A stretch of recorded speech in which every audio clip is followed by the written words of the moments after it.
Fala pessoal, tudo bem? Professor Cassiano Leonel aqui. Estamos dando continuidade à auditoria governamental. Já passamos pelo tópico, pelos conceitos iniciais, né? Esse tópico de conceitos iniciais. Agora a gente vai começar a dar mais substancialidade à matéria. A gente vai deixar a matéria mais substancial. O que a gente vai falar agora? Controle interno. Demos uma pincelada em controle interno no tópico anterior. Agora a gente vai entrar no detalhe de controle interno. Eu não te disse que seria assim? Na primeira aula, lá no primeiro tópico, a gente falaria de uma maneira um pouco despretensiosa sobre alguns tópicos, depois a gente entraria no detalhe. Estou cumprindo minha promessa aqui. E continuarei cumprindo aí nos próximos tópicos, mas a gente vai falar agora especificamente sobre controle interno. Importantíssimo o entendimento do controle interno, a aplicabilidade do controle interno, para que a gente chegue lá na hora da prova e acerte. Né? Simples assim. Vamos lá. Vamos falar sobre controle interno, então. O que é? O controle interno é um processo planejado, implementado e mantido pelos responsáveis da governança, administração e outros funcionários para fornecer segurança razoável quanto à realização dos objetivos do ente público no que se refere à confiabilidade dos relatórios financeiros, efetividade e eficiência das operações e conformidade com as leis e regulamentos aplicáveis. Uma afirmativa grande, que pode meter um pouco de medo, mas não. Vamos interpretar cada passo aí. Primeiro, controle interno é um processo planejado, implementado e mantido pelos responsáveis da governança, administração e outros funcionários. Vamos lá. O que é governança? Governança é o topo da pirâmide em uma empresa. São os chefões lá, são os manda-chuva. Administração são aquelas pessoas que administram a entidade, mas que não são os manda-chuva. E os outros funcionários, só eu. É peãozada, é a gente do chão, é a gente que executa o negócio. Então, nós temos uma hierarquia aí dentro da empresa. Outros funcionários, peãozão, né, e eu estou lá. Administração, pessoal que, né, faz a gerência da administração dessa entidade, e a governança, que é o topo da pirâmide, é quem manda. Vou dar um exemplo para você, e aí voltando aqui para essa afirmativa, né? Ó, é um processo planejado, implementado e mantido pelos responsáveis e tudo mais. Como assim? O que é esse processo planejado, implementado e mantido? Meu primeiro emprego com carteira registrada foi no McDonald's. Não vai cair isso na prova, né? Mas eu estou te contando só para contextualizar e você visualizar o que é um controle interno. Então, foi lá no McDonald's com meus longínquos 16 anos. Quando eu entrei no Mac, uma das primeiras coisas que fizeram comigo foi entregarem um livrinho azul, pequenininho assim, um livrinho azul. Dentro desse livrinho azul tinha tudo que você possa imaginar, desde quantidade em gramas de cebola que você coloca no Big Mac, até a forma de passar o esfregão, que é em formato de 8, passar o esfregão no chão para limpar e tudo mais. Tudo. Todas as regras que você pode imaginar estavam ali. Você tinha que decorar aquele livrinho. Isso na minha época, né, gente? Há muitos anos atrás. 2 décadas atrás. Então você tinha que ter aquele livrinho na cabeça. E aí, no auge da minha inocência e ignorância, eu ficava pé da vida com aquele livrinho. Eu falei, gente do céu, mas pra que eu tenho que decorar isso? E todo dia alguém me pergunta alguma coisa, mas que, nossa, não sei o quê. Hoje em dia, um pouquinho mais maduro, né? E a idade vai fazendo a gente menos cri-cri, menos bobinho, dá para entender o porquê daquele livrinho azul. Você imagina, assim, pensa comigo, quantos McDonald's existem no mundo? Ou no próprio Brasil. Você vai comer um Big Mac em São Paulo, o Big Mac tem que ser igual lá na Bahia, que tem que ser igual ao Rio Grande do Sul, que tem que ser igual no Amazonas, tem que ser igual em Rondônia. Tem que ser igual, porque se cada um fizesse o Big Mac como desce na telha, alguém ia falar, eu não gosto de alface, não vou colocar alface no Big Mac, não. Aí outra, eu não gosto de carne, não vou pôr carne. Aí outra pessoa, lá não sei aonde, eu não gosto de queijo, não vou pôr queijo. Ué, o Big Mac ia ser diferente em cada local.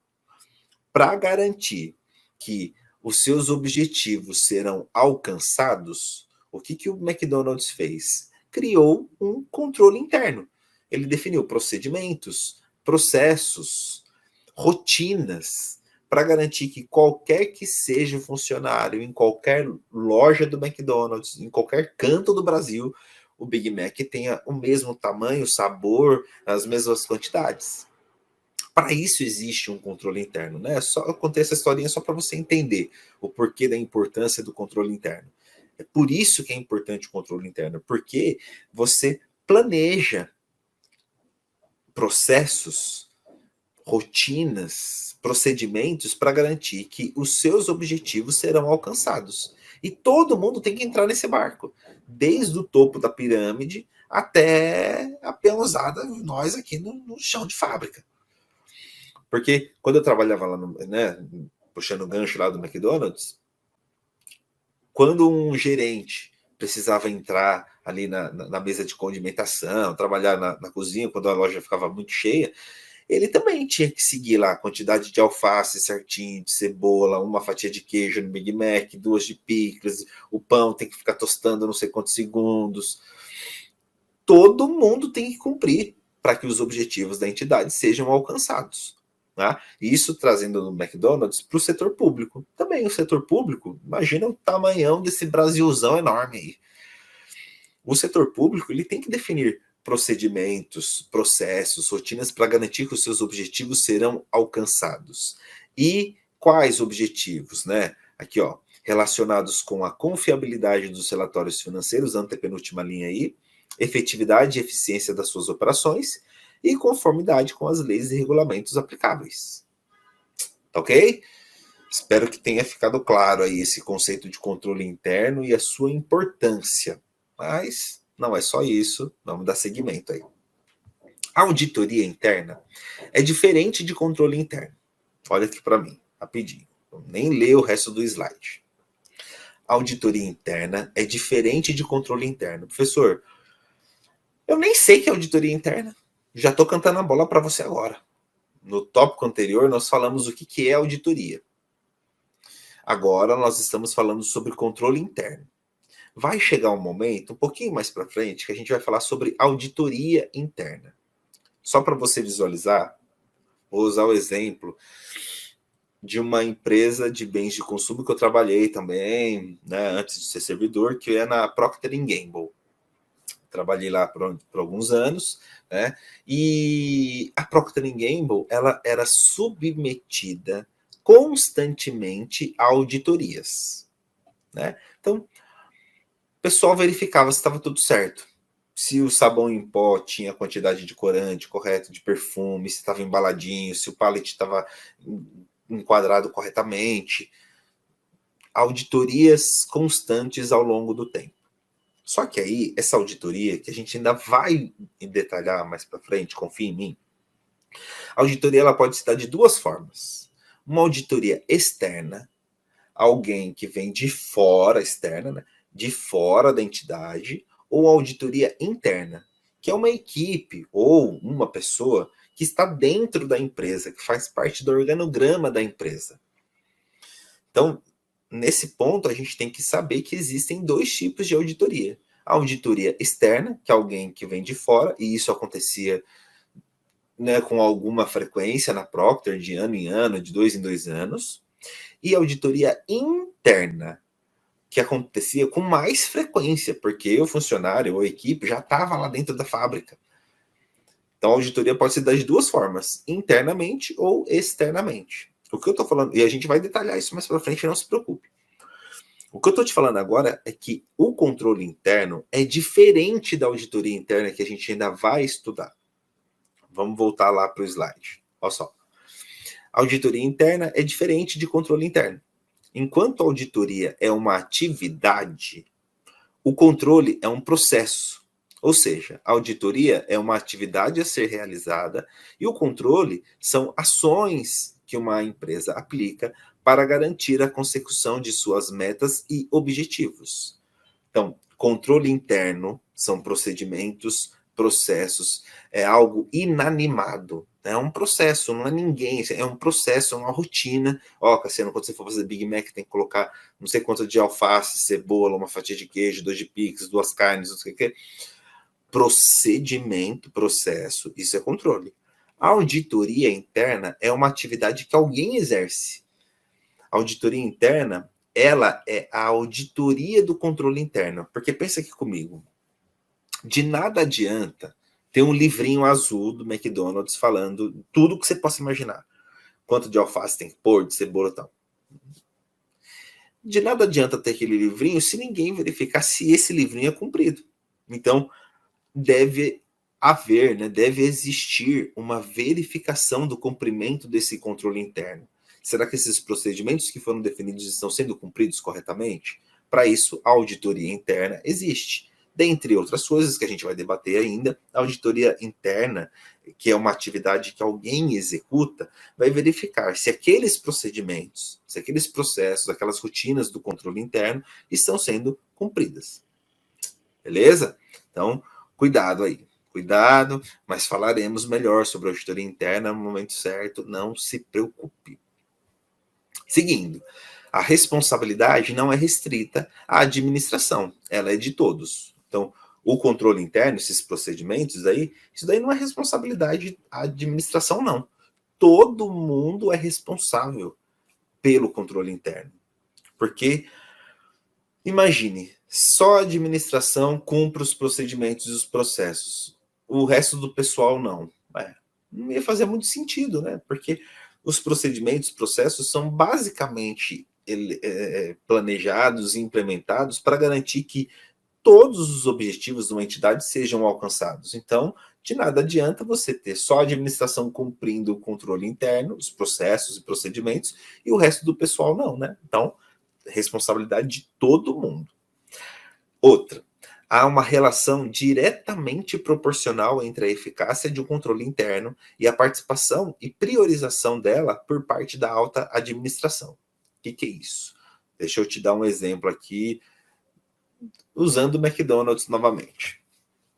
De meia e meia hora, a gente tinha que sanitizar as mãos. Era passar álcool em gel nas mãos. E de hora em hora tinha que lavar as mãos com um sabonete específico lá e sanitizar as mãos, passar álcool em gel.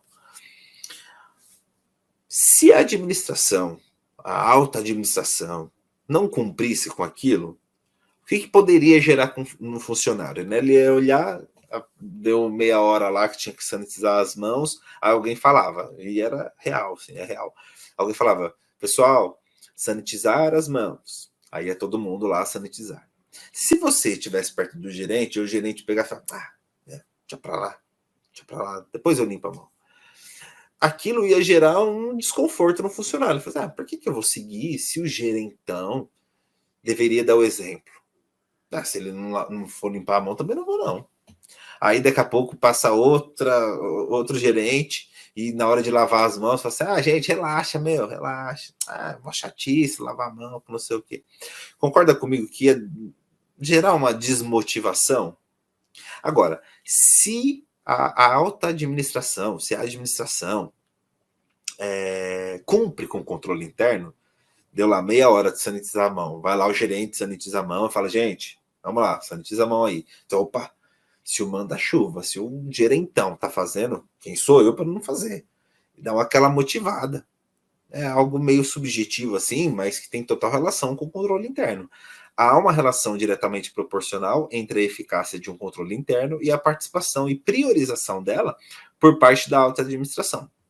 Beleza? E aí, dando continuidade, quanto mais importância é dada ao controle interno, maiores as chances de ele apresentar bons resultados. Né? Quanto mais importância o controle interno tem, o cumprimento dos procedimentos, dos processos, maiores as chances de dar tudo certo, de os objetivos serem alcançados, tá?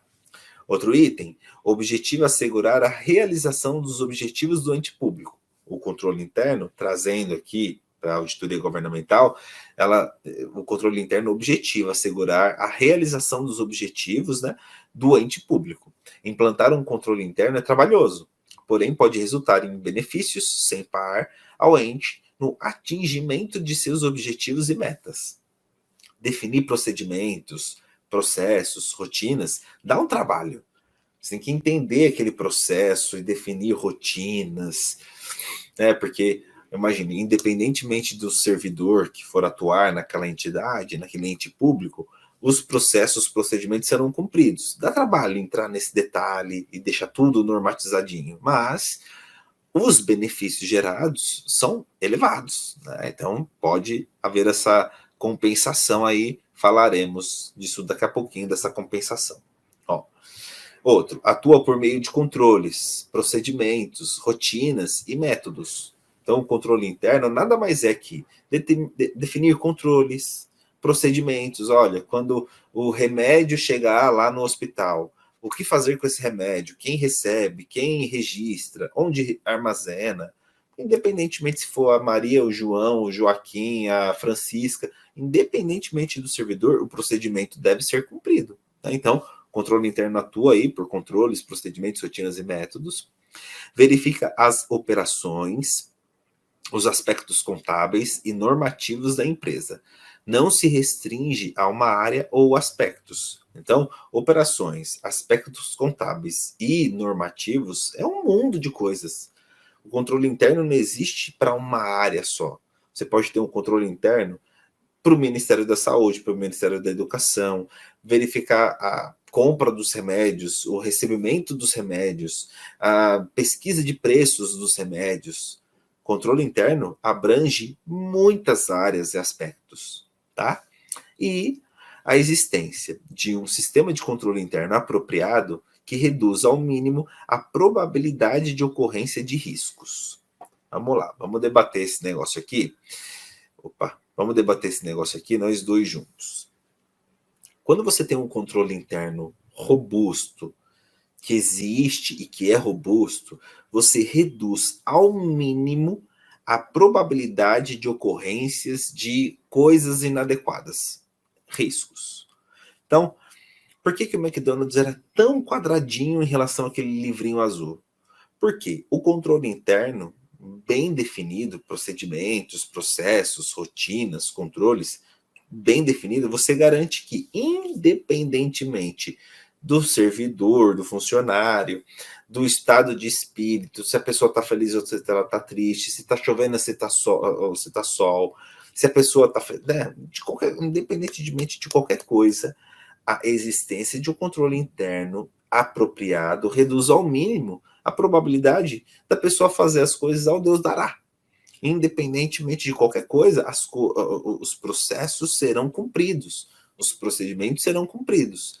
Por isso a importância do controle interno. Beleza? Seguindo, vamos lá. Qual que é o objetivo do auditor aí? É comunicar, o auditor, esse profissional que verifica, né, o cumprimento das coisas, que a gente debateu no primeiro tópico, no tópico anterior, né? É comunicar apropriadamente, por escrito e tempestivamente, aos responsáveis pela governança e a administração, as deficiências de controle interno que o auditor identificou durante a auditoria e que, no seu julgamento profissional, são de importância suficiente para merecer a atenção deles. Então, estávamos falando até agora o que é um controle interno, né? Para que existe um controle interno e o que é importância e tudo mais. Agora nós inserimos nesse contexto do controle interno o auditor, que nada mais justo, nada mais apropriado que a gente insira auditoria governamental, auditoria governamental, nesse conceito de controle interno. Então, qual é o papel do auditor nessa questão do controle interno? O auditor ele tem o dever de comunicar apropriadamente por escrito e tempestivamente no tempo certo, né? Não adianta ficar segurando a informação durante 10 anos, 100 anos. Não. Já constatou alguma coisa, já comunica alguma deficiência, né, no controle interno, já comunica por escrito e tempestivamente aos responsáveis pela governança, o topo da pirâmide, e à administração, as deficiências do controle interno. Porque o auditor ele quer, em suma, saber se está tudo certinho. O auditor quer saber se aquilo que está sendo feito como deveria ter sido. comparando o real com o teórico. Se o auditor já identificar deficiências no controle interno, que ele identificou ao longo dos seus trabalhos, ele comunica apropriadamente, né, por escrito e tempestivamente, a governança e a administração. Esse é o papel do auditor frente ao controle interno. O que algumas bancas gostam de fazer é falar para a gente que o controle interno é de responsabilidade do auditor, o que está errado. O auditor, ele não é responsável pelo controle interno. Quem é responsável pelo controle interno é a governança, é a administração, são os funcionários da empresa. O auditor, que está fora desse contexto, ele não é responsável pelo controle interno, ele audita o controle interno, ele verifica se existem deficiências, e se existirem, ele comunica apropriadamente aí a administração, a governança, por escrito e tempestivamente. Beleza? Componentes. Componentes do controle interno aí, já seguindo para o fim da teoria. Ambiente de controle e custo-benefício. Então, para que um controle interno seja posto em prática, algumas análises devem ser feitas. Será que vale a pena pôr em prática o controle interno? Porque, controle interno são definições de controles, procedimentos, processos e rotinas. Isso demanda tempo, esforços, pessoal capacitado. Será que os benefícios gerados para o controle interno compensam os custos que são elevados para colocar em prática esse controle interno? É uma análise que a empresa tem que fazer, que a entidade tem que fazer. Vamos dar um exemplo aqui. Imagine que eu tenho um carrinho que venda cachorro-quente na saída da estação. Sou eu mesmo que compro os ingredientes, eu que faço, eu que vendo, eu que recebo dinheiro, eu que deposito no banco, tudo sou eu. Será que seria necessário que eu contratasse uma empresa ou gastasse recursos e tempo definindo procedimentos e processos e rotinas para algo que eu mesmo faço?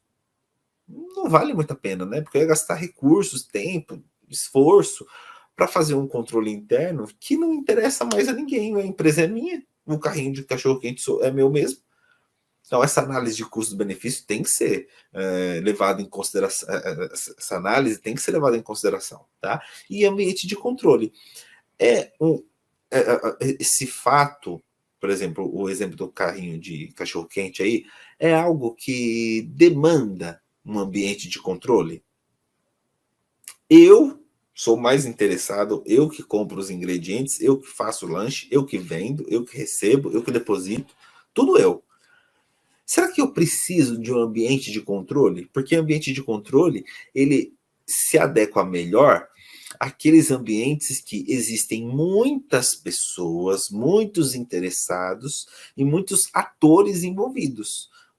Um carrinho que é meu, que eu faço, que eu compro, que eu vendo, precisa de um ambiente de controle, sendo que sou eu que faço tudo?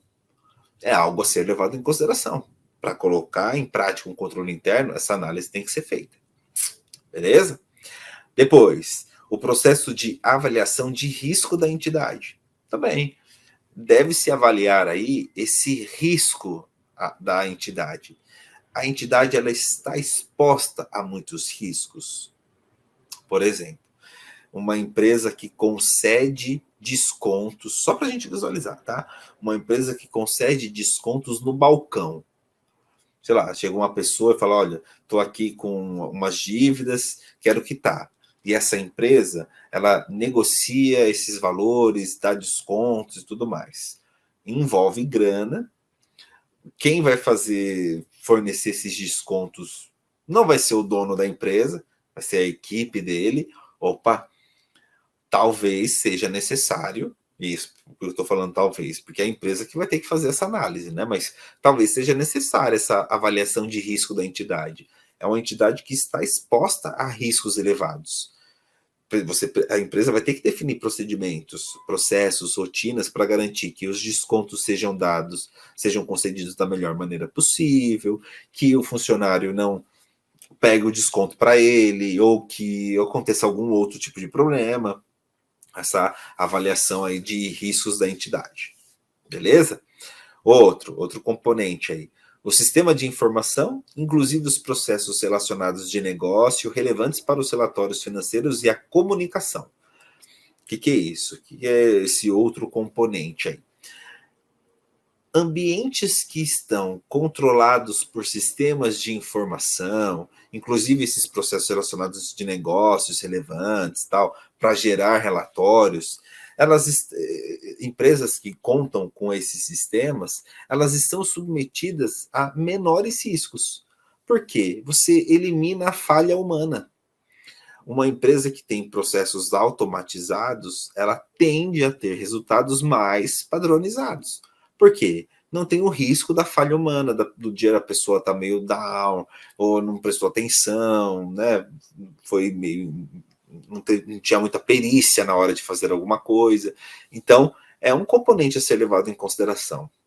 Os sistemas de informação que gera aí relatórios, comunicações, isso é um ponto a ser levado em consideração. Uma empresa basicamente manual, ela está submetida a maiores riscos.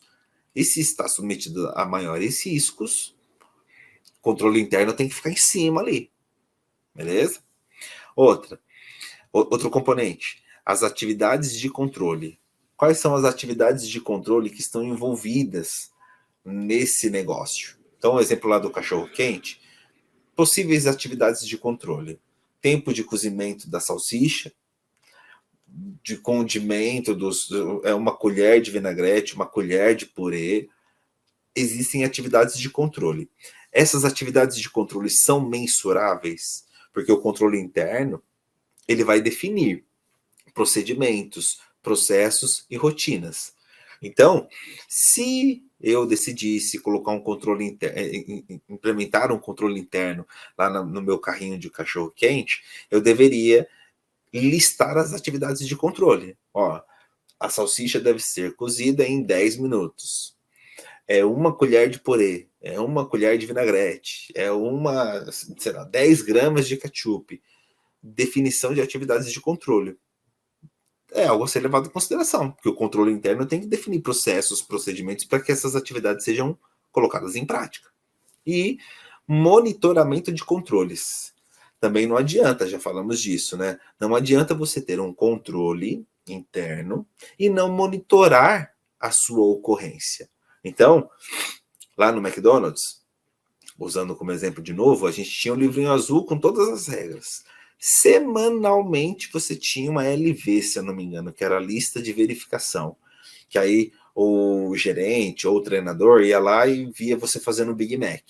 Aí ele verifica se você colocou o tanto de alface, o tanto de cebola corretamente, e o queijo, e se você passou o esfregão correto, se você atendeu o cliente no caixa corretamente. Monitoramento de controles. De nada adianta existir o controle interno e o controle interno ficar lá, Deus dará. Alguém tem que monitorar a ocorrência dele. Beleza? Vamos lá. Vamos seguindo aí. Deficiência versus inexistência. O que é isso? São duas definições distintas. Vamos entender deficiência primeiro. Deficiência é quando o controle interno, ou seja, processos, procedimentos, rotinas, tudo isso existe, o controle interno existe, mas ele não funciona. O controle interno existe, mas ele não é efetivo. O que é diferente de inexistência? Inexistência é quando o controle interno não foi implementado. São duas coisas distintas. Uma empresa pode ter um controle interno existente, já foi implementado, mas que não gera resultado nenhum, não é efetivo. E temos uma outra empresa que nem controle interno tem. Quem dirá ser efetivo? Por exemplo, no McDonald's, a época que eu trabalhava lá, né, na época, o controle interno existia e era eficiente.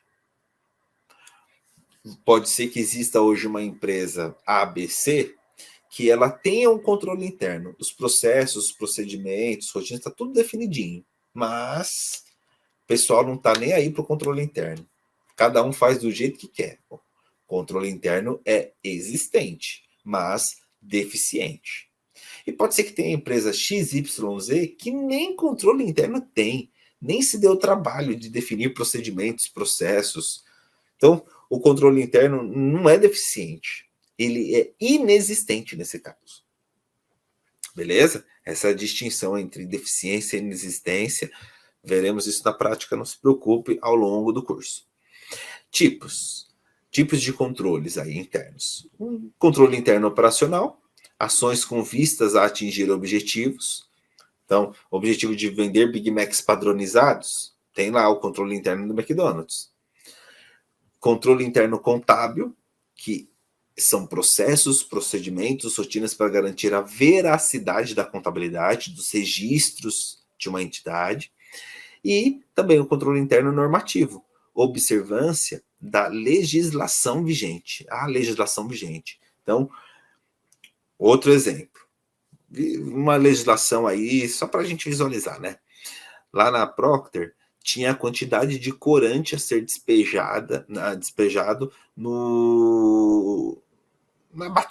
batedeira, uma batedeira gigantesca que fazia o sabão. Tinha uma legislação falando, olha, são 10 quilos de corante. Você pode, a empresa na época, poderia definir controles internos para garantir que a legislação que definia a quantidade de corante está sendo cumprida, observada ou não. Beleza? Então, esses são os tipos de controles internos aí. Seguindo, já para finalizar, adendos ao Sistema de Controle Interno Governamental, SCI aí, Sistema de Controle Interno Governamental, porque durante toda essa aula aqui eu estava falando para você o que é controle interno, a sua importância, alguns detalhes, a atuação do auditor no controle interno. Agora falaremos especificamente sobre o Sistema de Controle Interno Governamental. Ele deve contar com livre acesso, porque o controle interno ele não pode ser restringido. Por exemplo, sei lá, algum órgão público no estado de São Paulo falou, olha, não quero implementar controle interno, não vou dar acesso a ninguém, esse local aqui é meu. Não tem nada disso. O setor público é uma coisa pública. Deve ter livre acesso, porque as informações geradas pelo setor público são públicas, né? As informações são públicas. Planejamento dos trabalhos, então também não é o Deus dará, o controle interno do setor público, né? O sistema de controle interno governamental é planejado. Você tem um planejamento que demonstra o que será feito, quando será feito, como será feito. Falaremos de planejamento mais para frente. Avaliações contínuas. Também não adianta submeter o setor público a verificações de 100 em 100 anos. São avaliações contínuas. Supervisão. Alguém tem que supervisionar, né? O setor público gigantesco, alguém tem que supervisionar. Obtenção de evidências, falaremos disso mais para frente, não se preocupa. Só que o auditor procura evidências. Ele não quer saber de achismos, sentimentos. Busca por evidências. E tratamento de impropriedades e irregularidades. O que fazer quando encontrar uma impropriedade ou uma irregularidade? Falaremos disso no momento certo, não se preocupe. Tá bom? Agora, partiremos para as questões. Mas, assim como fizemos no tópico anterior, vamos dar uma separada aí entre teoria e questões, né? Dá uma respirada agora. Sei que tanto o tópico anterior quanto esse foram tópicos bastante densos, é normal, ou pelo menos assim, eu não gostaria de dividi-los e deixar as informações soltas. Então, dá uma respirada, dá uma olhadinha nas suas anotações, se precisar, assiste de novo, para depois a gente responder as questões, a gente vai responder juntinhos, não se preocupe, e a gente já se encontra daqui a pouquinho. Até já. Olá, tudo bem? Seja bem-vindo, seja bem-vinda aqui ao Vencendo Concursos. Você acaba de assistir a uma aula, uma parte das muitas aulas que nós temos aqui no nosso treinamento intensivo para o cargo de técnico legislativo ou analista legislativo. E se você chegou até aqui é porque você gostou, não é verdade? Então continue, porque eu tenho um recado importante para te passar. Nós do Vencendo Concursos montamos o treinamento intensivo para os 2 cargos, o gabaritando técnico legislativo e também o gabaritando analista legislativo. Eu quero aproveitar e passar para você quais são as vantagens desse treinamento. Então visualiza aqui comigo para você entender melhor. Olha só, vantagens dos cursos. Acesso imediato. Então no momento que você adquirir o curso preparatório, você recebe no seu e-mail os dados de acesso. Chega para você um e-mail de login e senha para você acessar a nossa plataforma. Normalmente esse e-mail chega na caixa de mensagens principal, mas pode ir também para a caixa de mensagens promoções, que é uma caixa de mensagens que tem principalmente no Gmail, tá? Ou até mesmo para o spam. Então é importante que assim que você adquirir, visualizar essas outras caixas, tá bom? Mas qualquer coisa é só entrar em contato conosco também. Você terá acesso ilimitado no curso preparatório, seja um, seja outro, tá? Não importa. Acesso ilimitado. Vale lembrar que você poderá ter acesso, você vai ter acesso durante 1 ano, independente da data de prova, tá? Então, o curso fica acessível para você, o que é bom, porque você pode utilizar esse curso depois como mecanismo de estudo para outros concursos, porque as matérias, evidentemente, você pode aproveitar, tá bom? Você terá no curso preparatório teoria e questões comentadas. Vale lembrar, centenas de questões comentadas pelos nossos professores. Isso faz toda a diferença. Material em PDF e também grupo no WhatsApp para que você possa receber notificações, atualizações, tudo, ficar sempre ligado, né, nos cursos preparatórios, nos acontecimentos aí. Por exemplo, vamos marcar aulões ao vivo para os nossos alunos. Você recebe essa notificação no grupo do WhatsApp. Então, por isso que é importante você estar dentro dele. Ok? Beleza?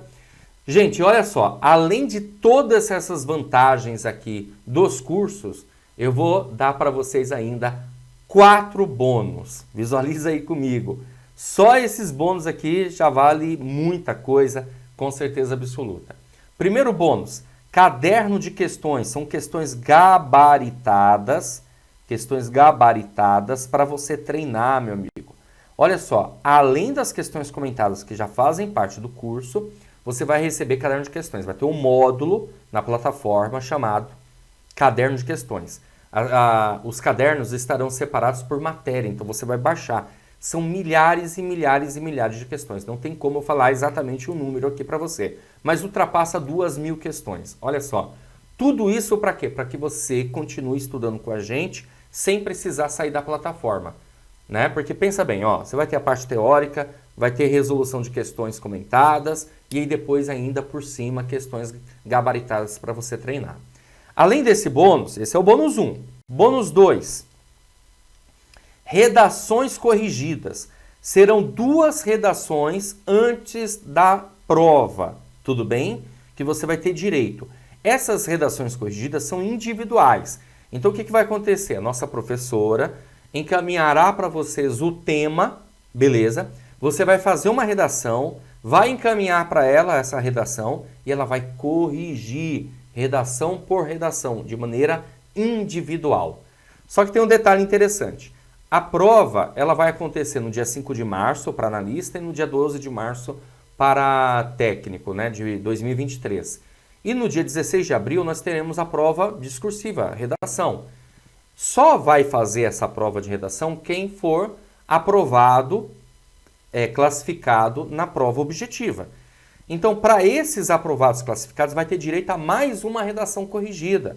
Olha só que bacana. No dia 3... no dia 3 não. O bônus 3, redação corrigida para os classificados. E bônus número 4, 2 simulados. Nós vamos aplicar 2 simulados para os nossos alunos. Fantástico, né? Esses simulados, eles ocorrerão em janeiro e fevereiro. Não tenho a data exatamente agora, mas você sendo aluno vai ter todas essas informações, evidentemente, tá bom? 2 simulados. Porque a gente sabe que com um simulado você passa a ter uma ideia, uma noção de como que está realmente o seu desempenho, o que você precisa melhorar, tá bom? Os simulados, eles são questões ou inéditas ou questões adaptadas que a gente utiliza para justamente fazer isso, medir o seu desempenho, beleza? Show de bola, fantástico. Eu vou fazer uma promoção especial de lançamento, é valor de lançamento, eu não sei até quando eu vou conseguir segurar esse valor, então você que está assistindo aí a esse vídeo tem que aproveitar. Quais são os valores de lançamento? Vamos lá, ó. Curso técnico gabaritano técnico legislativo, de R$ 597 por apenas, olha só gente, R$ 297 ou 12 vezes de R$ 29,65. Gente, na boa, esse valor você não compra nenhum lanche. Ou seja, se você economizar um lanche por mês, né? Você paga o valor do curso preparatório para técnico legislativo, beleza? Agora, se você for estudar para analista, o valor do curso vai ficar da seguinte maneira: de R$ 697 por apenas R$ 397 ou 12 vezes de R$ 39,65. É o valor de uma pizza, né? A mesma coisa que eu costumo dizer, se você economizar uma pizza por semana, você paga o valor do curso preparatório. Eu falo isso, se você economizar uma pizza por mês, você paga o valor do curso preparatório. Eu falo isso porque na minha casa, nós consumimos pelo menos uma pizza por semana. Então economiza uma por mês, pô. E pronto, você adquire o curso preparatório completo no valor de lançamento. Como que você vai fazer para adquirir o curso preparatório? Abaixo do vídeo, na barra de descrição ou na barra de comentários, vai ter o link dos cursos, tanto para técnico como para analista. Aí vai depender, claro, qual o foco que você tem. Aí você vai clicar, vai ser redirecionado à página do curso, lá você vai encontrar todas as informações, inclusive até mais aulas demonstrativas, tá bom? Vai ter um botãozinho amarelo no meio da página lá, você vai clicar nesse botão amarelo, vai preencher seus dados, escolher a forma de pagamento e pronto, vai começar a estudar aqui com a gente no Vencendo Concursos. Mas se você tiver alguma dúvida, quando você clicar nessa página, vai ter um chat online, beleza? Você vai mandar a sua dúvida nesse chat online e alguém da minha equipe vai entrar em contato com você imediatamente, online, ao vivo, tá? Então você mandou a mensagem, alguém já te responde naquela hora, naquele momento, ok? Então, para sanar suas dúvidas, beleza? Ou você também pode chamar a gente na nossa central de atendimento WhatsApp. Tá aí os números: 11 97465 6052 ou 98593 4651. Então, qualquer dúvida que você tiver a respeito dos cursos preparatórios, é só chamar a gente que nós esclarecemos para você. Tá bom? Beleza? Bom, gente, é isso. Vou ficando por aqui. Espero que você faça sua matrícula o quanto antes. Não perca tempo.